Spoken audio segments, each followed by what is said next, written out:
ubona ukuntu wirirwa wikurura kuri Yvette kandi atagukunda.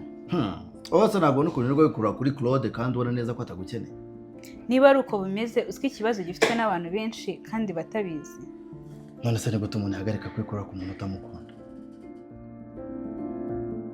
Niba wikurura ku muntu kugira ngo agukunde ufite ikibazo cyitwa love obsessive disorder gifitanye isano n'izindi ndwara zo mu mutwe.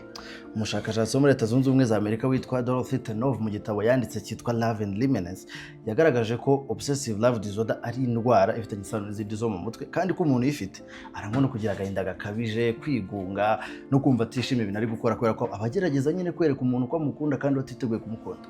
Ubwo bushakashatsi bwagaragaje ko icyo kibazo gituma umuntu ahora atekereza uwo akunda, akumva atabaho atamufite, akumva yamwizirikaho, akamufuhira cyane, rimwe na rimwe akamubangamira, akumva ashaka kumukorera ibintu birenze kubera urukundo amukunda.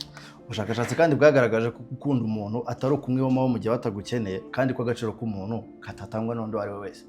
Niba warabaswe no kwihoma ku muntu utagukunda, menya ko ari uburwayi buvurwa kandi bugakira. Ugirwa inama yo kwegera inzobere mu bijyanye n'imitekerereze ikagufasha.